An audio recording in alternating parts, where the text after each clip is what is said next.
You know how some families have unspoken hierarchies? The golden child who can do no wrong, and the one everyone quietly dismisses? That was me and my brother, Dylan. For most of my life, I was the quiet one, the one who never fought back, never argued, and never got credit. But that changed the night of Thanksgiving, when Dylan leaned across the table, smirked in front of everyone, and said, "You'll always be under me, Ava." He didn't know who actually owned the company he worked for. My name is Ava Reynolds, I'm 31 years old, and for most of my life, I was treated like a background character in my own family story. My brother, Dylan, was the star. He was 2 years older than me, tall, confident, and every bit the golden child my parents bragged about at every family gathering. When he made varsity in high school, they threw a party.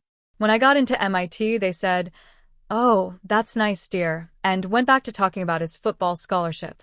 I learned early that attention in our house wasn't given. It was earned through arrogance. Dylan was loud and charismatic. I was quiet and analytical. He thrived on being seen. I thrived on being underestimated. But there's a difference between humility and being invisible, and for years, I let them treat me like I didn't exist. When I graduated from MIT, I didn't come home for Thanksgiving or Christmas. I threw myself into work, engineering, research, startups. I was good at what I did, but I never bragged about it. I didn't need validation anymore. Or at least, that's what I told myself. Then came the startup. 2 years ago, I co-founded a small tech firm specializing in adaptive AI software for logistics companies. It started as a garage project, just me and my college roommate, Zoe. We'd sit cross-legged on the floor, surrounded by energy drinks and white bards, coding late into the night. We had one goal: build a system that could predict supply chain issues before they happened. It was niche, but the tech world loves a good disruption. And we disrupted hard. Within a year, we had angel investors calling us, and within 2, a private equity firm made an offer to buy us out. I didn't tell my family about any of it. Not because I was hiding it, but because I knew exactly what they'd say. "That's nice, Ava, but what does Dylan think?" So when I was invited back home for Thanksgiving last year, after 5 years away, I almost said no. But my mom called and said, "Please, sweetie, it's been too long. Your brother will be here, and he wants to see you." That last part made me laugh. Dylan wanted to see me? The same brother who once told me I'd be lucky to work under him someday? Yeah, right. But a part of me, maybe the younger sister who still wanted her parents' approval, said yes. I remember that morning clearly. It was cold, the kind of crisp Massachusetts morning where the air smells like pine and nostalgia. I parked my Tesla. Yeah, the irony didn't escape me. At the end of my parents' long driveway. Their colonial-style house looked exactly the same. Too perfect, too symmetrical, like time hadn't touched it. I could already hear laughter from inside. When I stepped through the door, I was hit by the familiar scent of cinnamon and turkey. My mom rushed to hug me, tears in her eyes. Ava. "Oh, honey, it's been forever." My dad gave a brief nod from his recliner, the TV playing the football game.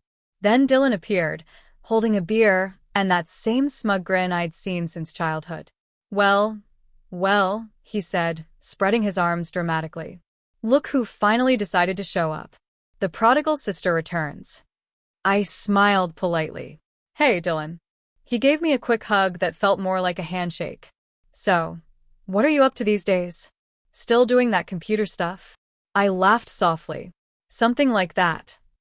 He smirked. "I'm managing now. Senior division lead at Nexus Dynamics. You've heard of them, right? Big in AI logistics." My stomach nearly dropped. Nexus Dynamics. The company that had just acquired mine. He didn't know, of course. They bought our tech under a holding company name to keep things quiet. And I wasn't about to tell him. Not yet. The evening went about as you'd expect. My parents doted on Dylan, asking about his work, his promotion, his incredible leadership. Every story he told was a highlight reel of his achievements. And me? I was the polite audience. The ghost at the table. Then came the moment, the one that burned itself into my memory. Dinner had just ended. The table was littered with wine glasses and dessert plates.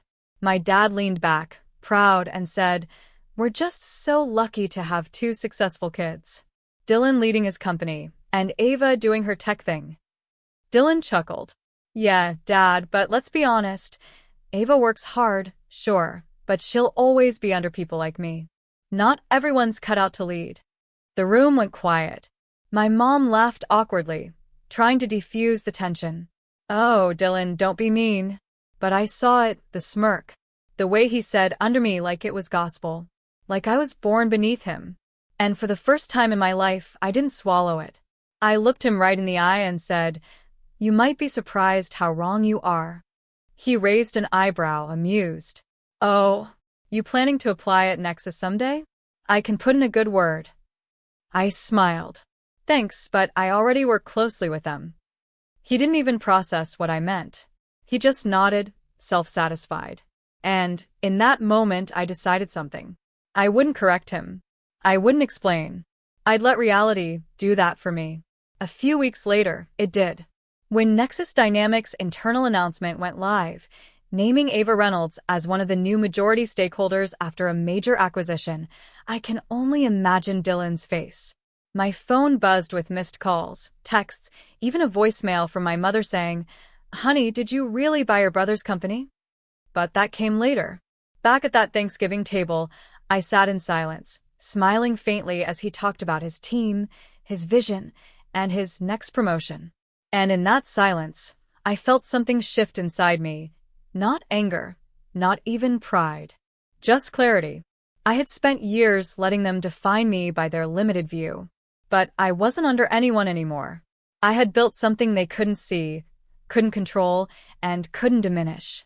That night, as I drove back to my apartment, snow beginning to fall in soft white streaks across the windshield, I realized the power of staying silent, not as submission, but as strategy. Because sometimes the loudest revenge is success they never saw coming. When I woke up the morning after Thanksgiving, my phone was full of notifications. Emails, messages, a few calls from unknown numbers. I rubbed my eyes, assuming it was the usual post-holiday work chaos. But then I saw one from Nexus Dynamics' internal communications thread. Subject line: Ownership Disclosure Update, Strategic Announcement.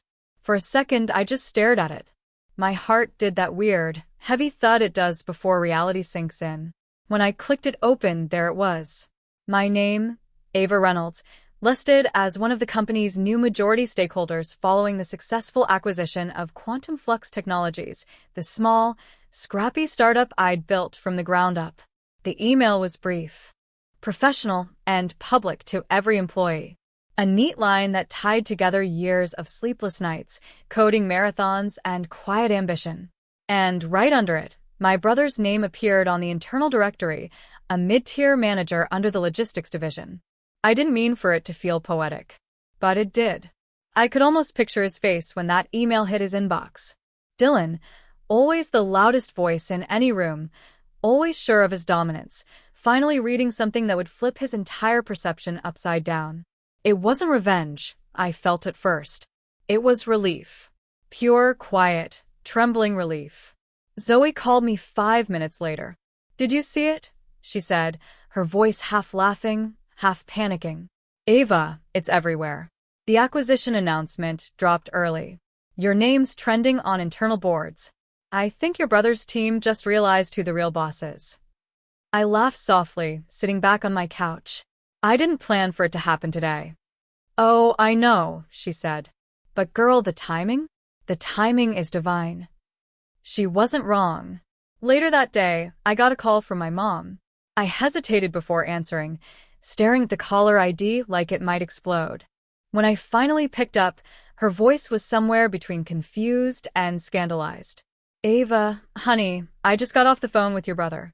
He's saying some things." "Let me guess," I said, keeping my tone even. "He's upset." "He's confused," she said quickly. "He didn't know you were involved with Nexus. He thought it was a mistake. He said you must have. Well, I don't even know, sweetheart, but he's very upset."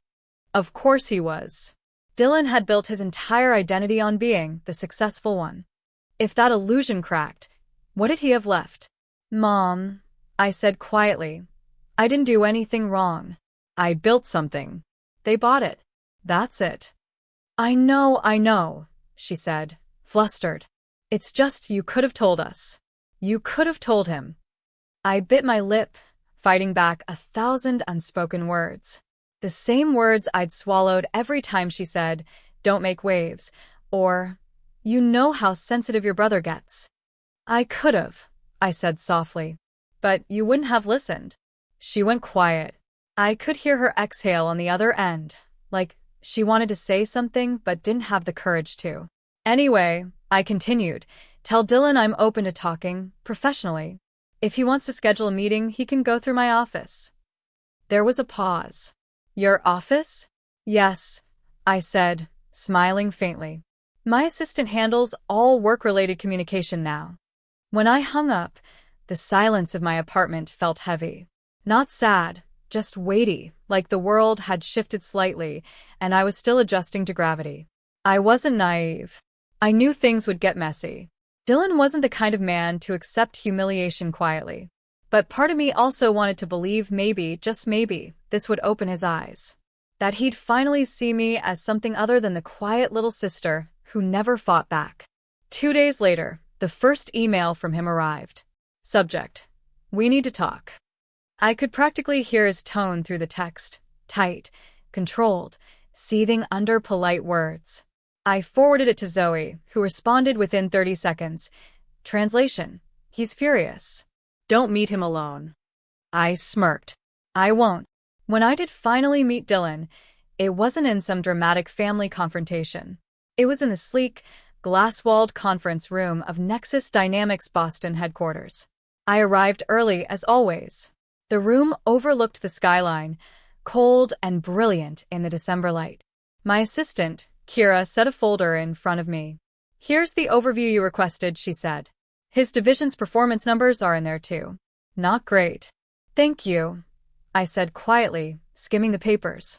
My pulse quickened as I saw his team's metrics: understaffed, under-delivering, and poorly managed. The irony was sharp. Then the door opened, and there he was. Dylan walked in with the confidence of a man who'd spent his life being told he was the best.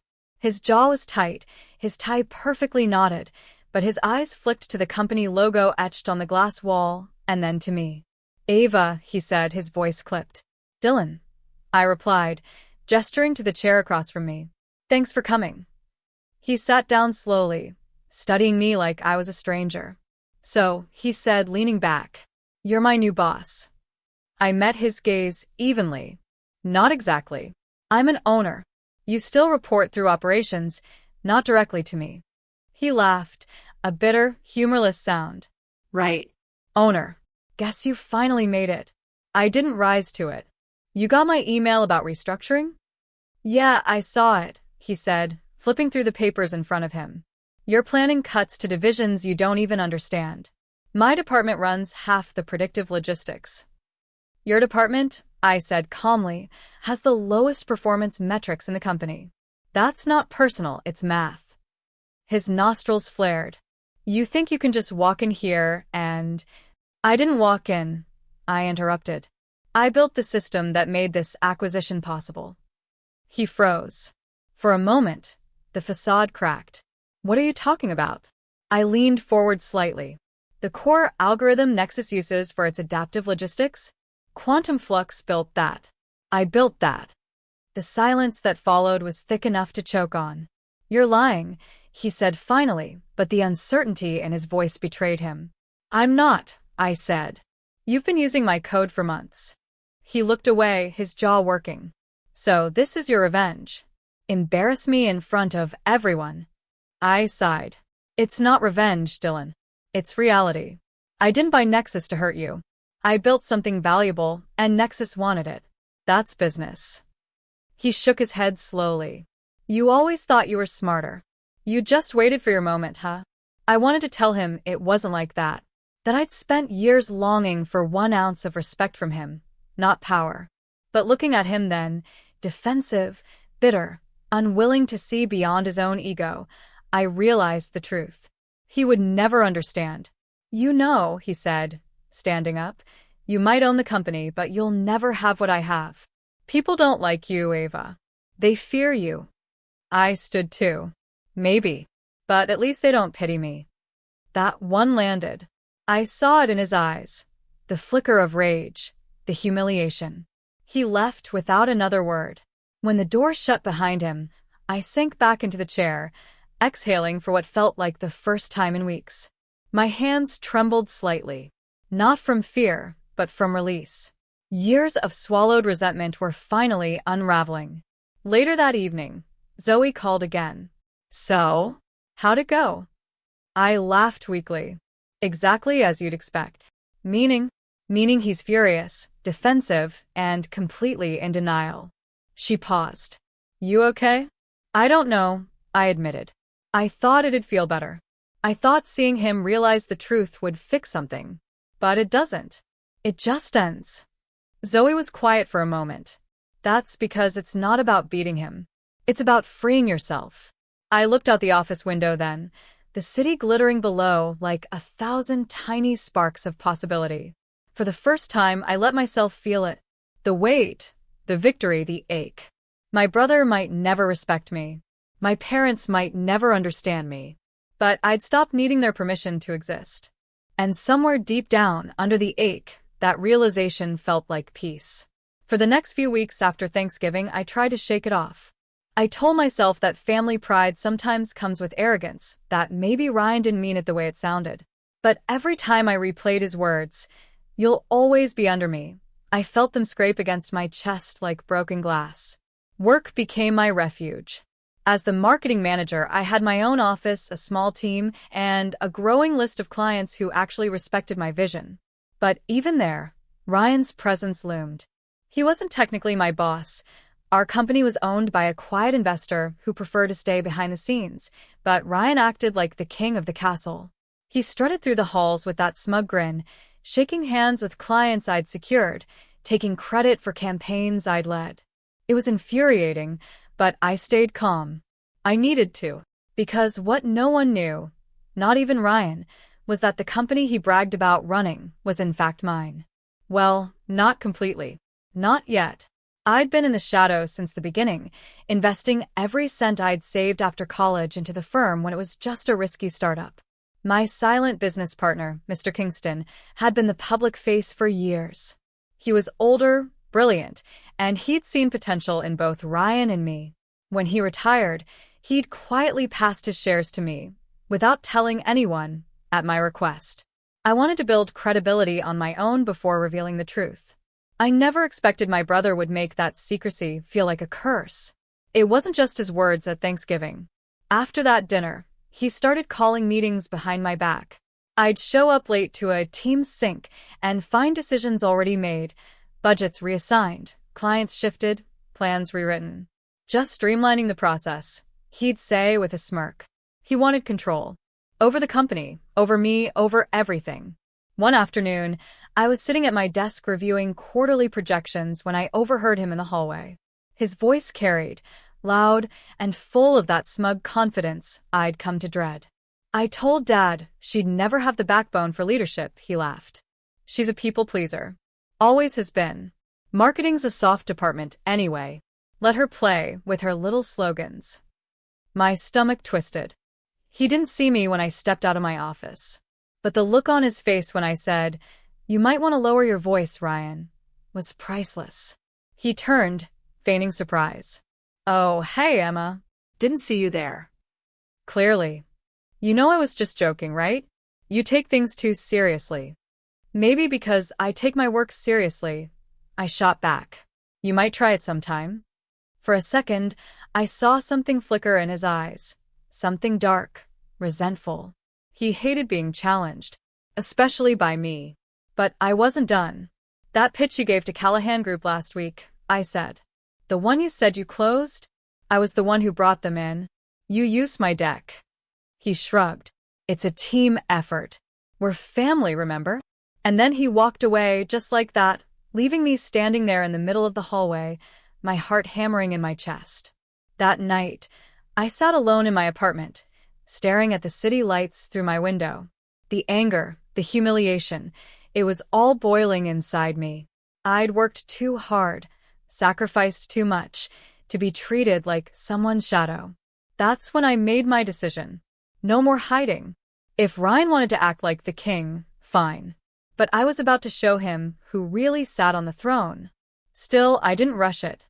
I wanted to be smart, calculated. I started documenting everything: emails, project approvals, proposals I'd written that he'd claimed credit for. I needed a clear record. And quietly, I began preparing the announcement. It wasn't just about revealing my ownership. It was about taking back my dignity. Meanwhile, Ryan kept digging his own grave. A few days later, during a client dinner, he made another spectacle. I was sitting across from him, wearing a simple navy dress, trying to focus on the conversation with the Callahan team. Ryan kept interrupting me, correcting me in front of them, twisting my ideas into jokes. At one point, he actually said, "Emma's great with the creative stuff. You know, colors and slogans. But when it comes to strategy, well, that's my area." The clients laughed politely. I wanted to crawl under the table. When the dinner ended, one of the Callahan partners pulled me aside. "You're the one running the real show, aren't you?" he said quietly. I smiled. Maybe more than he realizes. He winked. "Good. Because you're the reason we signed." That tiny exchange gave me a surge of strength I hadn't felt in weeks. I went home that night and opened my laptop. I drafted an internal announcement, something professional but definitive. It stated that the company would be entering a new phase of leadership transition and that I, Emma Collins, would be assuming the role of Chief Executive Officer effective immediately. All I needed was the right moment to release it. That moment came sooner than I expected. A week later, Ryan scheduled a company-wide meeting. Big announcement, the calendar invite said. Curious, I attended. The conference room was packed. Ryan stood at the front, looking proud, confident, holding a folder like it contained the secrets of the universe. "I wanted to thank everyone for your hard work this quarter," he began. "And to share some exciting news. As of next month, I'll be stepping into the position of company president." A murmur rippled through the room. He smiled broadly, clearly enjoying the reaction. "I've been in talks with Mr. Kingston for months. He's finally agreed to pass the torch." I folded my hands calmly on the table. "Funny," I said, my voice carrying across the room. "Because Mr. Kingston retired 6 months ago." Every head turned toward me. Ryan blinked, confused. "What?" I stood up slowly, meeting his gaze. And when he did, he transferred full ownership to me.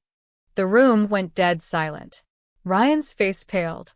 That's ridiculous. Why would he do that?" "Because I was his partner from the beginning," I said evenly.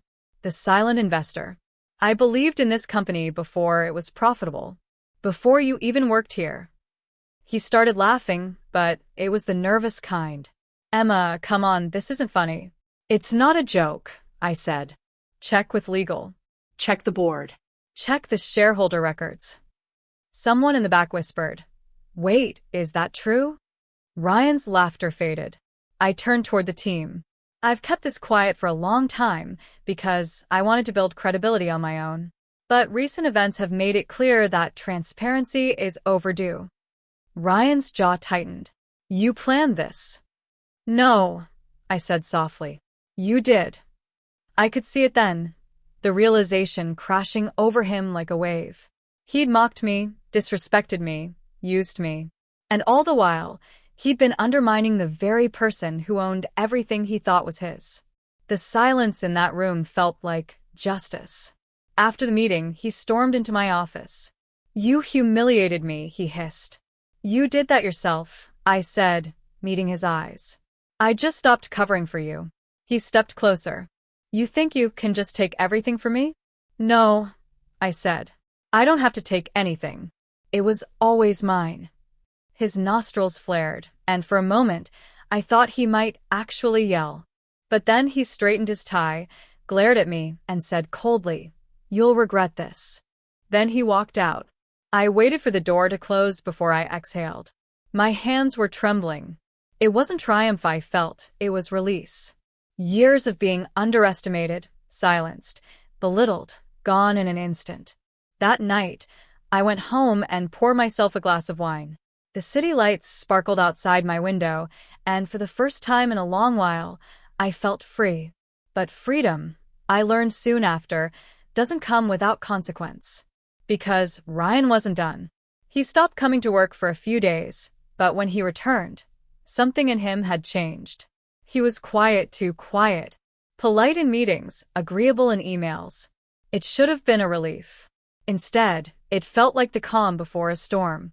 And I was right. One morning, I walked into my office and found an envelope on my desk.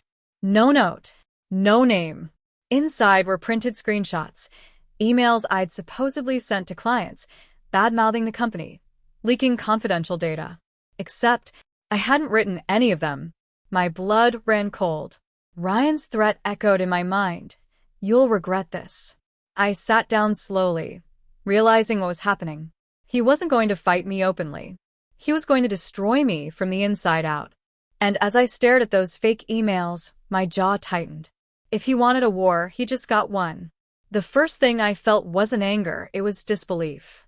I stared at those forged emails for a long time, the words blurring into nonsense. The fake Emma was manipulative, smug, unprofessional. Nothing like me. The tone was wrong, the phrasing sloppy, but the intent was clear, to make me look like a traitor inside my own company. My hands were trembling as I held the papers. My name was on every one of them. My email signature. My writing style mimicked just enough to seem real. Whoever did this wasn't careless. It was calculated. I didn't need to guess who it was. Ryan had finally decided to play dirty. The moment I realized it, a strange calm settled over me. The kind that comes after panic, when you're too tired to feel fear. I took a deep breath, slid the papers back into the envelope, and locked it in my desk drawer. I wasn't going to confront him yet. Not without evidence. I'd learned enough from watching him to know that timing was everything. The next few days were tense. Whispers followed me through the office halls. Conversations hushed when I walked by. People were polite but cautious. Even my assistant, Mia, avoided eye contact. On the third day, I got the email. Subject: Board Inquiry, Conduct Concerns. It was short and formal, asking me to attend a meeting with the board to discuss potential breaches of professional ethics and data confidentiality. I felt my chest tighten as I read it. This was exactly what Ryan wanted, to undermine my credibility. If the board believed those fake emails, my leadership could crumble before it even began. I closed my laptop and walked straight to Mia's desk. Did anyone access my office after hours this week? I asked. She hesitated. I saw Ryan in here once. He said you'd asked him to print something. Of course he did. I thanked her and went back to my office, forcing myself to stay composed.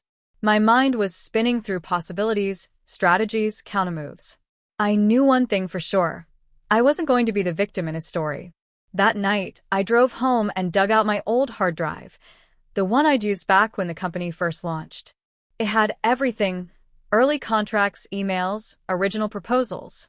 Proof of my history, my ownership, my integrity. I also called someone I hadn't spoken to in years, Mr. Kingston. He answered on the second ring. Emma, he said warmly. I was wondering when you'd call. I think Ryan's trying to destroy me, I said flatly. There was a long pause. Tell me everything. So I did. Every insult, every lie, every move he'd made since Thanksgiving. When I finished, Mr. Kingston sighed. I always knew he was ambitious, but I didn't realize how cruel he could be. Listen to me, Emma, you built this company. Don't let him steal what you earned. I won't, I said. But I need your help. You'll have it. Whatever you need. By the next morning, I had a plan. Step 1. Prove the emails were fake. Step 2. Expose Ryan for who he really was. It started small. I quietly asked IT to review recent logins and server access tied to my account. I framed it as a routine audit. Within hours, they found irregularities, late-night access from a device not registered under my credentials. When I asked which device, the technician looked uneasy. It was Ryan's workstation. There it was. Proof. But I didn't use it yet. I wanted the board to see the full picture before I dropped the final hammer. The following Monday, I walked into the boardroom. The atmosphere was stiff and formal, the way it always was when scandal hovered in the air. Ryan sat at the far end of the table, looking calm, collected, even sympathetic. He'd probably convinced them he was the concerned brother just trying to protect the company. "Thank you for joining us, Emma," the chairwoman began. "We've received some concerning communications, emails allegedly from your account, that raise questions about professional integrity." Ryan cleared his throat softly, like he didn't want to interrupt, but had to. "I was heartbroken when I saw them," he said smoothly. "I didn't want to believe my sister could say those things." My jaw tightened, but I kept my face neutral. "And yet, here we are." He nodded, feigning sadness. "It's not about blame. It's about transparency." I turned to the board. "I agree completely. Which is why I brought something you'll want to see." From my folder, I slid a series of documents across the table. These are server access logs from our IT department. As you'll see, the emails in question were sent from a different device, one not registered under my credentials. The chairwoman frowned and adjusted her glasses. "Who accessed your account?" I looked straight at Ryan. "My brother." A ripple went through the room. Ryan's eyes widened, but only for a second. "That's absurd. Anyone could spoof a login. Maybe it was someone trying to frame me."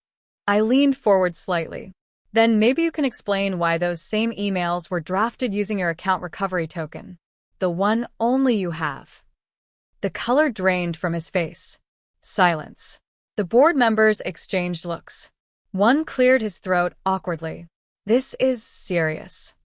Ryan stammered, "You can't possibly believe." "I don't need them to believe anything," I said, my voice steady. "The evidence speaks for itself." He opened his mouth again, but the chairwoman raised a hand. "That's enough. We'll review this immediately." I stood up slowly. "Thank you for your time."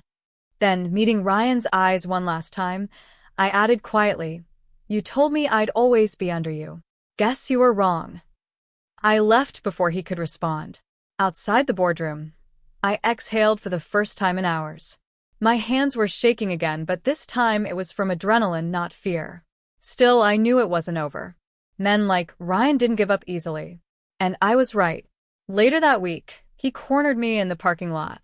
The sun was setting, streaking the sky in red and gold.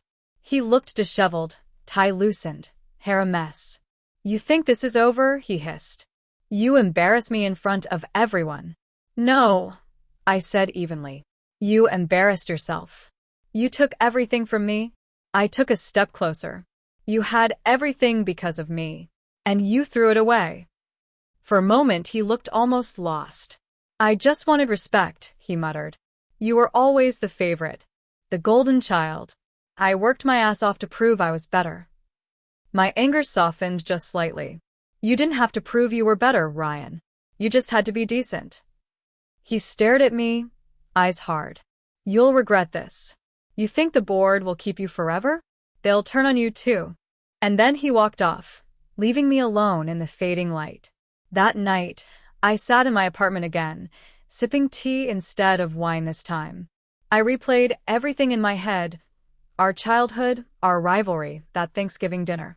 I wondered when admiration had turned into resentment for him. But even as I thought about it, I realized something. I wasn't angry anymore. Not really. I was tired. Tired of proving myself to people who never saw me for who I was. Tired of waiting for validation from the ones who tore me down. The next morning, I sent a company-wide email, short, professional, and final. Subject: Leadership clarification effective immediately. Ryan Collins will no longer be affiliated with the company in any capacity. We wish him the best in his future endeavors. Within minutes, replies flooded in. Messages of support, relief, gratitude.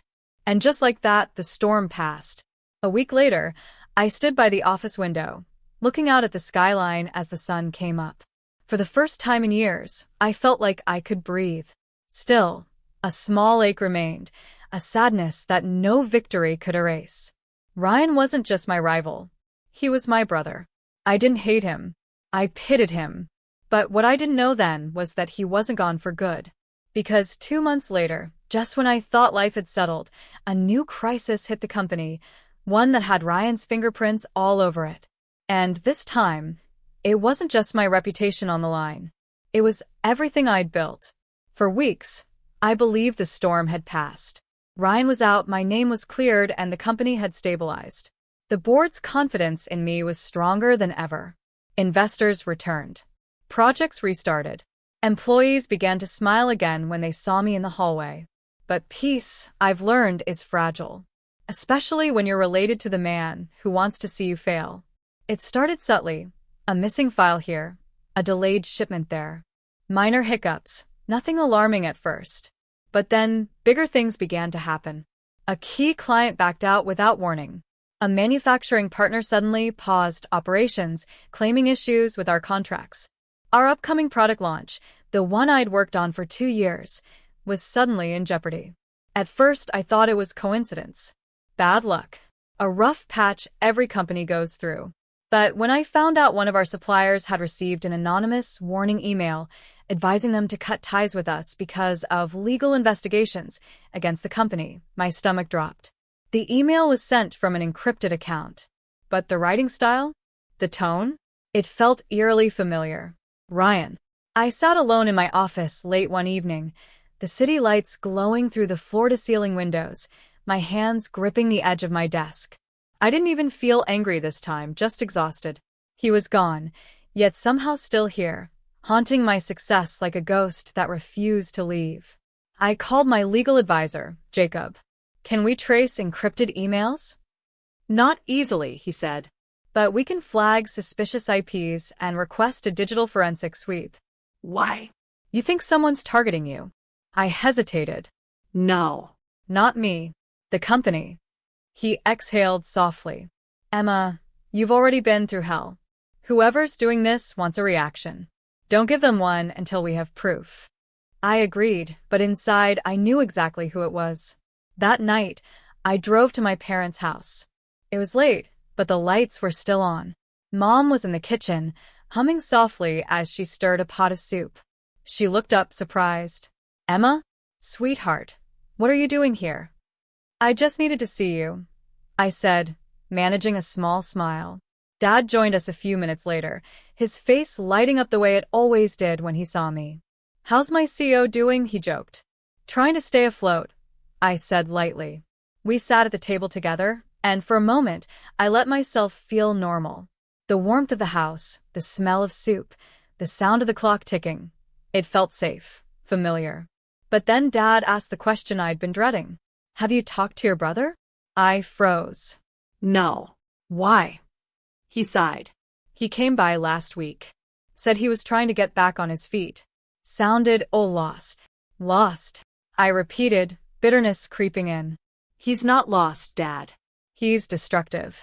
Mom gave me a sympathetic look. He's still your brother, Emma. Yeah, I said quietly. And that's exactly the problem. They didn't argue. They never did when it came to us. But I could tell they were hoping, praying, that somehow we'd reconcile. When I left their house that night, I knew something they didn't. Forgiveness only works when the other person wants to change. Ryan didn't. 2 days later, my fears were confirmed. A journalist emailed me, asking for comment on rumors about unethical practices at my company. Attached was a draft of an upcoming exposé, complete with quotes from a former insider who accused me of falsifying financial data and mistreating employees. My vision blurred as I read it. Every accusation was a lie, but each one was twisted just enough to sound believable. The journalist had included one more thing: screenshots of supposed text exchanges between me and a vendor. They were faked, of course, but they were convincing. I leaned back in my chair and stared at the ceiling, the hum of the air conditioner filling the silence. For a long time, I didn't move. I just let the reality sink in. Ryan wasn't content with professional sabotage. He wanted my reputation, my name, destroyed publicly. This wasn't about money or control anymore. It was about revenge. And that's when something inside me snapped. For months, I'd taken the high road. I'd stayed calm, professional, rational. I'd played defense. But now? I was done waiting for him to make the next move. It was time to fight back.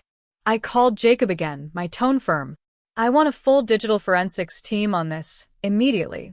I don't care what it costs. He hesitated. Emma, are you sure you want to escalate this? Once you start digging, there's no going back.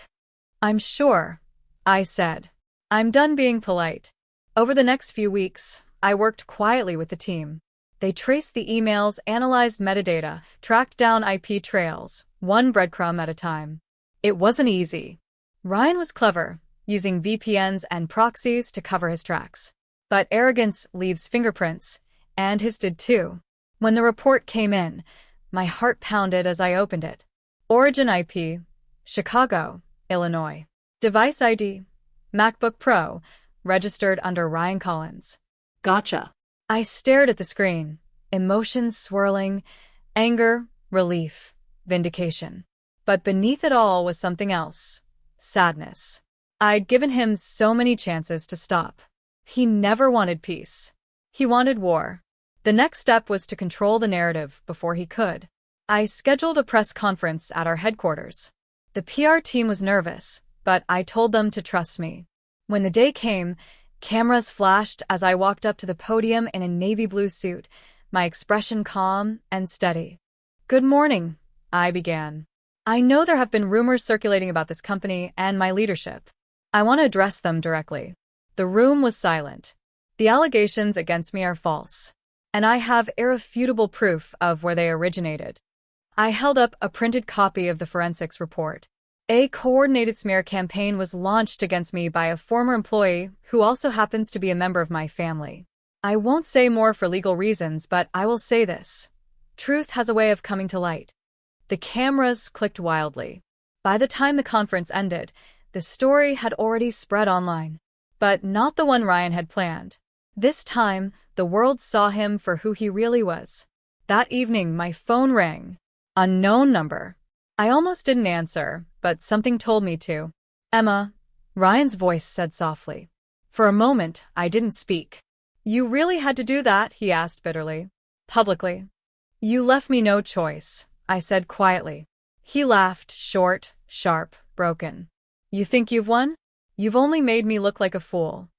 Ryan, I said gently, you did that yourself. There was silence on the line. Then, unexpectedly, his voice cracked. I never wanted to hate you. I just couldn't stand being second. I swallowed hard. You were never second, Ryan. You just kept acting like you were. He didn't respond. The line went dead. After that night, I didn't hear from him again for a long time. The scandal died down, the company recovered, and investors poured back in. We even hit record profits the following quarter. But success felt different now. Quieter. More fragile. Sometimes, late at night, I'd wonder what he was doing. Whether he'd finally let it go or was out there plotting something new. But I didn't dwell on it. I couldn't. I had people depending on me and a company to protect. Still, life has a cruel sense of timing. About 6 months later, I was walking into a charity gala, one of those sleek, glittering events where everyone pretends to be kinder than they are, when I froze. Across the room, standing near the champagne bar, was Ryan. He looked different. Older, thinner. His eyes had lost that sharp, hungry glint. For a brief second, our gazes met.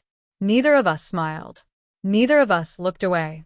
He raised his glass slightly, a gesture halfway between acknowledgement and apology.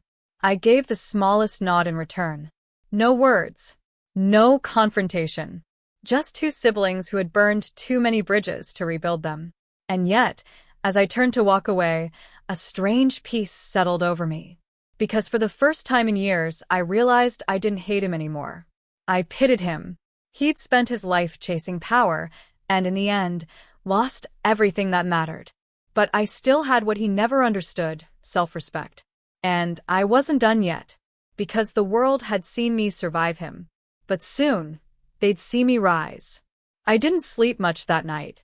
My mind replayed the look on Brian's face when I'd said, because I own the company. It wasn't satisfaction that kept me awake. It was a strange mix of grief, disbelief, and a gnawing sense that years of bitterness couldn't be undone with one shocking revelation. The truth was out, but that didn't heal the past. The next morning, my phone was flooded with messages, co-workers, investors, even old college friends who had heard whispers about the dinner. News in our family traveled faster than wildfire. I ignored most of it, except for one text from my mom. "Call me when you can. Please." I hesitated for a long time before dialing. When she answered, her voice was trembling, softer than I'd ever heard it. "Sarah, what you said last night. Is it true? About the company?" "Yes, Mom. I've been a majority owner for 2 years now." She was quiet for a moment. "You bought it from your father?" "Not exactly. I built my own firm first, one that became essential to his supply chain. When he wanted to retire, I made an offer. I just didn't want Brian to know until I was ready." A long silence followed. Then, quietly, "You were always the quiet one. We thought you didn't want the spotlight." "I didn't," I said, my throat tightening. "But I also didn't want to be invisible." Mom sighed, a deep, heavy sound that carried years of regret. "Your father and we didn't mean to make you feel less than. We just thought Brian needed more guidance. You were always independent. Maybe too independent." Her words hit me harder than I expected. I wanted to tell her how independence was the shield I'd been forced to grow. But instead, I just said, "I know." Before we hung up, she whispered, "I'm proud of you, Sarah. Even if your brother isn't." I sat on the edge of my bed after the call, staring at the sunlight bleeding through the curtains. Her words should have brought comfort, but all I felt was the weight of a fractured family, one I didn't know how to put back together. By mid-morning, I was back in my office downtown. My assistant, Nora, greeted me with a knowing smile. "You're trending on LinkedIn," she said, half amused. What? She spun her laptop toward me. There it was, a post from one of our partners. "When you underestimate a quiet leader, you often end up learning who truly runs the show. Sarah Bennett, you're an inspiration." I groaned, rubbing my temples. Great. "Just what I needed." Nora smirked. "For what it's worth, your staff loves it. They're proud." "Let's just keep the focus on work," I said. But deep down, I couldn't deny it. Part of me liked that people finally saw me. The day blurred into meetings, numbers, and reports. Yet beneath it all, my thoughts kept drifting back to Brian. I hadn't heard from him since that night. I told myself it didn't matter, that I owed him nothing. But when you've spent your whole life craving someone's respect, silence feels heavier than anger. Late that afternoon, as I was packing up to leave, there was a knock on my office door. I looked up and froze. Brian stood there. He looked nothing like the confident man from Thanksgiving night. His tie was crooked, his eyes bloodshot, his expression unreadable. "Can we talk?" he asked quietly. I motioned toward the chair across from my desk. "Sure." For a moment, neither of us spoke. The hum of the air conditioner filled the space between us. He finally said, "I didn't come here to fight." "That's a first," I said, a little sharper than I meant to. He flinched, but didn't retaliate. I deserved that. Probably more. I leaned back, crossing my arms. "So, what do you want, Brian?" He stared at the floor. "An explanation. I mean, how long have you been running things? Why didn't you tell me? Would you have listened?" His lips parted, but no words came. I continued.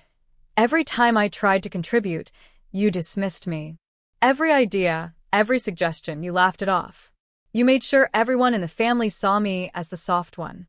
So I stopped trying to prove myself to you and started building something on my own."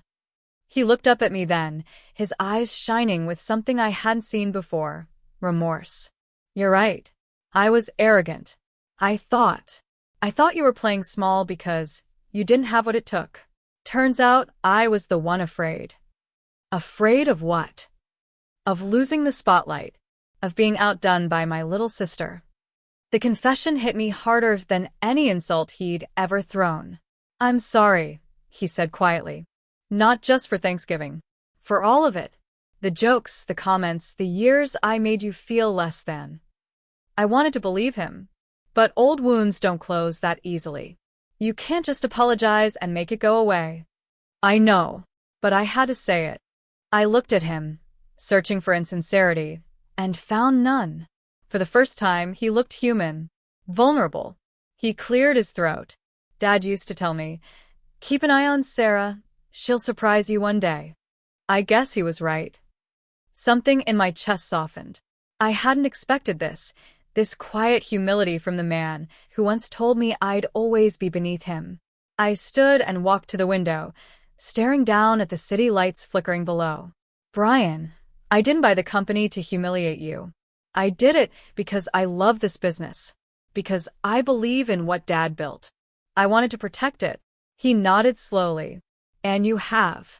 Better than I ever could. For a long time, neither of us spoke. The distance between us, years of rivalry, pride, and resentment, felt thinner, like maybe we were both tired of carrying it. Finally, he stood. I don't expect forgiveness overnight.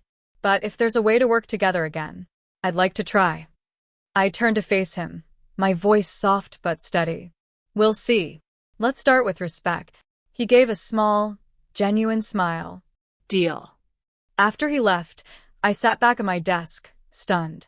I'd imagined this moment 1,000 different ways, screaming matches, tears, bitter words. But not this. Not peace. That night, I went home, poured myself a glass of wine, and sat on the couch with my laptop. I opened the folder labeled Legacy. Inside were files about the company's next expansion, one I'd planned to announce after the holidays. But now, for the first time, I wondered if Brian should be part of it. Maybe this was what growth looked like, not revenge, but restoration. The phone buzzed. A message from Brian. Thanks for hearing me out. And for being better than I ever was. I smiled faintly, setting the phone aside. Maybe he really was trying. I turned off the lights and let the quiet settle around me. The house felt peaceful, almost like it was breathing with me. For the first time in years, I didn't feel like the shadow in my own story. But just as I was drifting off to sleep, my phone buzzed again. Another message from an unknown number. You think you know who's loyal to you, but not everyone at the company wants you in charge. Watch your back. I sat up, my heart pounding. The peace I'd felt moments ago vanished like smoke. I stared at the screen, trying to process what it meant. Who would send that? Was it a bluff or a warning? I quickly typed back, "Who is this?" No response. For the next hour, I couldn't stop pacing. I checked my emails, security logs, even recent board meeting notes. Everything looked normal, but the seed of doubt had been planted. And deep down, I knew this wasn't over. Whatever storm I thought I'd survived, another one was brewing. And this time, it wouldn't come from my brother. To be continued, the message replayed in my mind all night. You think you know who's loyal to you, but not everyone at the company wants you in charge. Watch your back. I barely slept. Every creak of the house felt like a whisper of danger. By sunrise, I was still on the couch, laptop open, searching for patterns, emails, transactions, anything that hinted at betrayal. By 8, I was in my office, running on coffee and anxiety. Nora noticed immediately. You okay? She asked, setting a file on my desk. Fine. I lied. Just a lot on my mind. She gave me that look, the kind that said she didn't believe a word. But she didn't press. A few minutes later, I opened my inbox. There it was, a thread between 2 mid-level managers discussing transition plans. Attached was a spreadsheet titled Post-Bennett Leadership. My chest tightened. I clicked it open. There were names, senior employees, investors, and a timeline. They were planning to push me out. A coup. It wasn't paranoia after all. Someone inside my company wanted me gone. For a long time, I just sat there, staring at the screen. After everything, after fighting my way up, after proving myself, after surviving my brother's arrogance and earning the title I'd bled for, someone was trying to take it all away. And worse, they thought I wouldn't see it coming. I took a slow breath and whispered to myself, not again. That afternoon, I called an emergency meeting with my legal team and head of operations. I told them to prepare a full internal audit, I wanted every email, contract, and document traced. I needed to know who I could trust. The room was tense. Even my most loyal staff exchanged uneasy glances.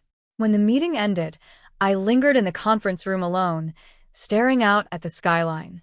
The reflection of my own face in the glass looked cold, almost unfamiliar. 2 years ago, I was invisible. Now, I was the woman people wanted to dethrone. Maybe power came with that price.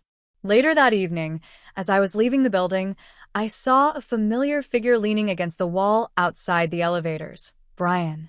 "Hey," he said softly. "You've been avoiding my calls." "I've been busy." "Something's wrong." I sighed. "It's nothing you can fix." He stepped closer, lowering his voice. "Sarah, you're not the only one getting strange messages." That made me stop cold. "What do you mean?" "I got one this morning." It said, "Your sister's enemies aren't just hers. Be careful who you stand beside." My stomach dropped. "You think it's connected?" He nodded grimly. "Feels like someone's trying to pit us against each other. Or scare us both." The air in the hallway suddenly felt heavier. For years, Brian had been the last person I would have trusted. But right now, I needed him more than I wanted to admit. "Then we need to find out who's behind this," I said. He nodded. Together. The next few days were a blur of quiet investigation. I met with IT security, finance heads, even a few old contacts who owed me favors. Slowly, a picture began to form. A board member, someone I'd worked closely with for years, was in talks with a rival firm. They'd been leaking information, manipulating numbers, trying to make my leadership look unstable. If they could prove mismanagement, the board could vote to remove me. And the ringleader? Mark Daniels. My father's old business partner. The same man who once told me, "Stick to HR, Sarah. Strategy's not for you." It all made sickening sense now. He'd never wanted me in charge. He'd just been waiting for me to fail. But he'd underestimated how far I'd come. That night, I called Brian. "I know who it is." He came straight over. We sat in my kitchen, a pile of documents spread across the counter. When I said Mark's name, Brian's jaw clenched. That bastard. "He's been acting like your biggest supporter in front of the family." Exactly. "He's been smiling to my face and stabbing me in the back." Brian leaned forward. "So, what's the plan?" For the first time in weeks, a fierce calm settled over me. "We're going to show him what real leadership looks like." 2 days later, I called for a full board meeting. Every senior member was there, Mark included, smug as ever. He greeted me with that polished grin of his. "Sarah. "Everything all right?" Your message sounded urgent. "It is," I said, taking my seat. "I've uncovered evidence of internal leaks, and I intend to address them today." The room shifted. Whispers rippled across the table. Mark adjusted his tie, pretending calm. "Leaks? That's a serious accusation." "I agree," I said. "Which is why I've gathered proof." I motioned to the tech team standing near the projector. They brought up a screen, emails, transaction logs, and a series of meeting notes signed by none other than Mark Daniels. As the evidence rolled across the screen, his confident smirk faltered. "You were negotiating a buyout with Hallstrom Industries," I said, my voice steady. "You planned to transfer key accounts and remove me from the company. But you made one mistake." He swallowed hard. "And what's that?" "I built this company's cybersecurity system myself." A sharp silence followed. Every eye in the room was on him now. "I trusted you," I said quietly. "My father trusted you. But you were too busy protecting your ego to see what you were losing." Mark tried to defend himself, mumbling something about miscommunication, but no one was buying it. By the time the vote came, it was unanimous. He was out. When he left the building, his face was pale, his pride shattered. And for the first time, I didn't feel vengeance. I just felt free. That night, Brian came over again, carrying a bottle of wine. "To new beginnings," he said, clinking his glass against mine. We sat on the porch as the sun dipped behind the trees. For once, the silence between us was comfortable. After a while, he said, "You know, Dad would have been proud." He always wanted the company to stay in the family, but he never realized you'd be the one holding it together. I smiled faintly. He believed in you, Brian. And I let that go to my head, he admitted. But maybe that's what brothers and sisters are supposed to do, balance each other out. We laughed softly.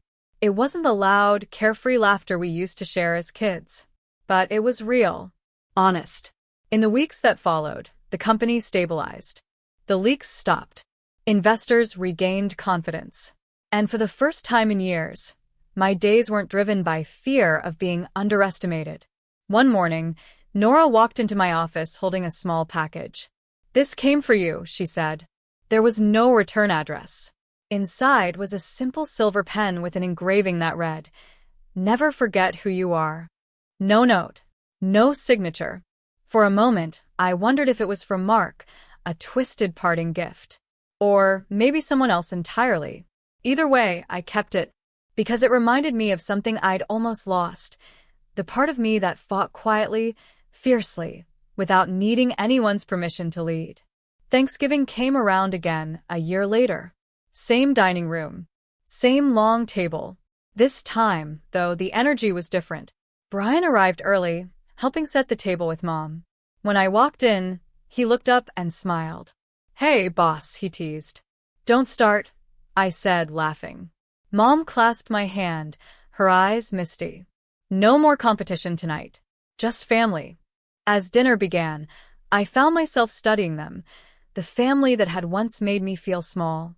And instead of resentment, I felt gratitude. Because without that pain, I never would have found my strength. After dessert, Brian raised his glass. "A toast," he said, "to Sarah for proving that being under someone doesn't mean being beneath them." You taught me that. Everyone laughed, but I could hear the truth behind his words. I met his eyes across the table and smiled. "And to family," I added softly. Because no matter how far apart we get, we always find our way back. Later that night, after everyone had left, I stepped outside. The air was crisp, the sky wide and endless. For years, I'd lived in someone else's shadow. Now I stood on my own, stronger, wiser, and finally free from needing approval. Sometimes, justice isn't loud. It doesn't come with revenge or applause. Sometimes, it's just peace. And as I looked up at the stars that night, I realized I'd finally found mine. The end.